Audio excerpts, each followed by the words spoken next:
like I love two things. Like I love products and I love people.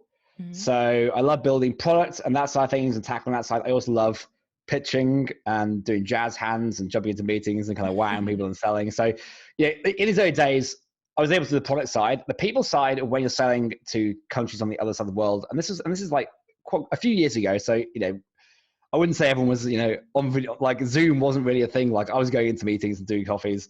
Trying to connect and get that personality across was hard. I'm not a copywriter. Like AdJup campaigns, like honestly, like such a fraction of the percentage of of the personality of me and the more gregarious members of the team.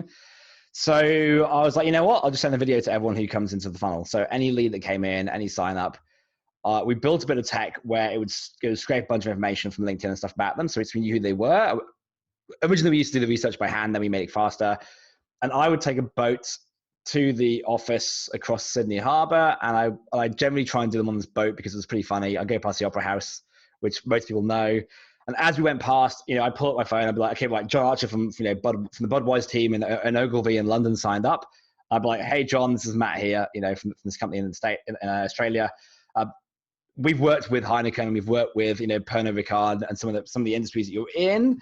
Obviously, I'm not in London. I'm on a boat in Sydney Harbour, but I will be there in 4 weeks' time.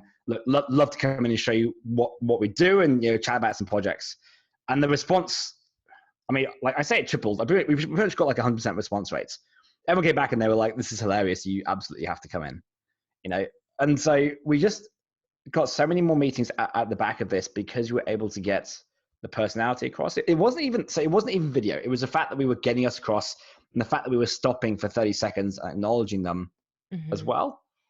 And long story short, somebody asked, I can't remember who, if they could use this via email system, and we spent a weekend in with a few beers and built it, me and my CTO. And then they started sending it out, and then other people started coming, and we're like, okay, we'll put a sign-up form, and then we'll put a paywall, see if anyone pays anything for this. And then it probably took us, we probably spent a year with it as a side project before we decided to go in and put, I think me and my CTO actually stepped onto it full time. Which when you're running another business was a little bit hard to communicate to the team and to investors why we were doing that. But I overtook the first business in 18 months after that. So obviously what we'd stumbled onto here was a way of communicating.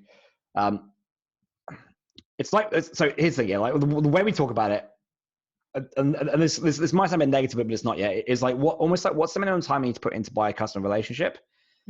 And it's not a coffee. It's not even a phone call. It's actually just turning up and saying hi and just acknowledging that customer. And yet, on the other hand, in so many industries, people aren't doing that. So especially in industries where relationships have not traditionally been part of the sell. So we're talking about things like online SaaS companies, like e-commerce is interesting. Who would ever put relationships into e-commerce? It wouldn't be done. You obviously have industries like services industries, like photography, where relationships are done, and then we're like, oh, look, did you know you actually spend a lot less time, and there's a way to scale this. So there's that side too. But essentially, what the video is doing, again, it's we don't see ourselves as a video company. We use video as a medium. It's an amazing medium. Me and you are here right now. Even though it's a podcast, we're on video because this is how we communicate. We miss so much of this. I find it weird if someone doesn't tell from video. I'm like, who are you? I don't know I can't see your facial expression. This is the thing. But again, it comes down to those two things. Number one, it does get this across. But secondly, it's also the fact that you're giving a lead or a customer time. They could see it to you and they're like, oh, this is actually Ellen saying thanks. Yeah. A company that does that is a company that I want to stay with. And if I have a problem, I'm not going to bounce. I'm going to come and chat to them because they obviously are a good team. So it increases conversions. It gets people to stay around longer. It gets people to talk about you more. But ultimately, at the heart, it's still back to that first thing we ever did, which is very simply just a quick video message to any lead or customer.